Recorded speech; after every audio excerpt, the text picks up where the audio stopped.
तू गो लीवर और गुर्दा के भी लेके आयल बड़ू ना। ठीक है बा। अच्छा सब लकी इवेंट्स वाले सारा बंदोबस्त करके रखते हैं, इस कोई चीज का दिक्कत नहीं होना चाहिए। हाँ हाँ ओके। कि सांवली सुरतिया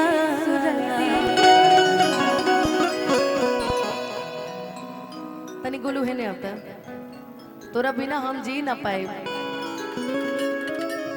दौड़ के आओ। अरे मोहनी मुरतिया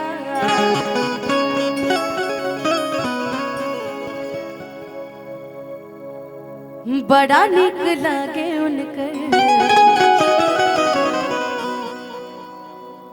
मीठी मीठी बतिया।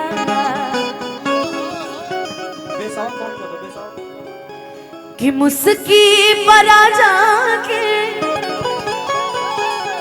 लुभा गई नी।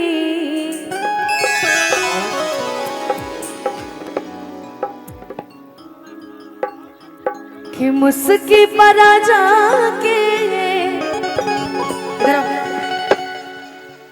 लुभा गई नी। हेलो हमें उठा देना है। हेलो हेलो इसमें उठा दीजिए, बेस और कम कर दीजिए, हमिंग ले रहा है। Hello hello hello hello hello hello mid और हल्का सा ट्रे बदल दीजिए। Hello hello hello hello hello hello hello आगे ज्यादा बोल रहा है, ये नहीं बोल रहा, इसको इसमें उठाइए ना। Hello hello hello hello hello hello हाँ ठीक ठीक ठीक ठीक। प्रमोद भैया हमारे, अरे बाप रे बाप। हेलो अभी ठीक बा भैया। प्रमोद भैया हमार देखा तोहर नाम लेता नहीं भैया तो सिटी मारता। हेलो आओ हो संतोष बाबू। कि मुस्की पर आ जाके लुभा गई नी। अब नीले दीजिए ना भैया, एकदम सादा कर दिए। कि जैसन सोचल रही हम वैसन सखी रे बर पा गईनी। एक जना के नया नया बिया जैसे तिलक के बाद बिया होखी तो बड़ा सुंदर एक गीत है, बहुत सुंदर। एगो पत्नी अपना मन जो पति पागल बिया अपना पति खातिर कहते, कैसे कि सुन ले ना हमारा डायलॉग कि कभी इश्क करना हो तो सांवले रंग से करिएगा। ये गोरे आजादी से पहले भी बेवफा थे, आजादी के बाद भी बेवफा है।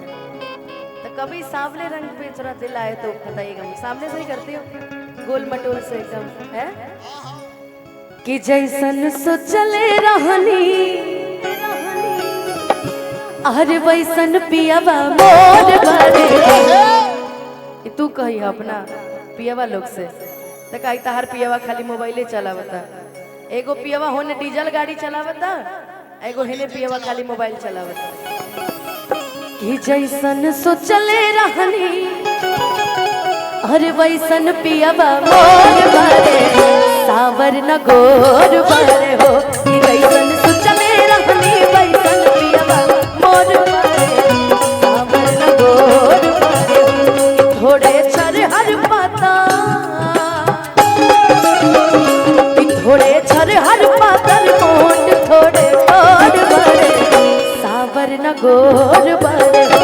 जैसन सोचले रहनी वैसन पियावा मोर बड़े सावर न गोर बड़े हो। गजरा गजरा के पानी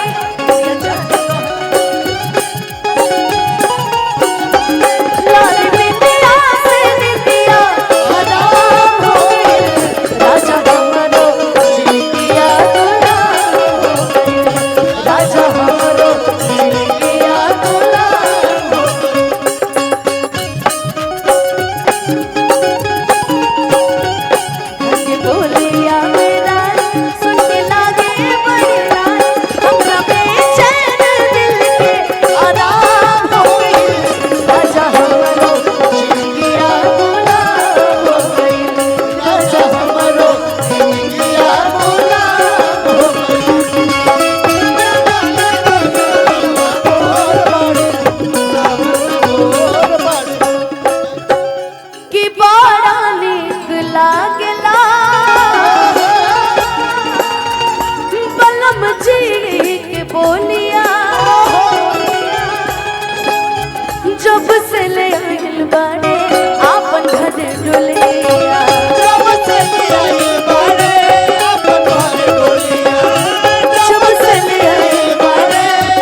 रही रही देहिया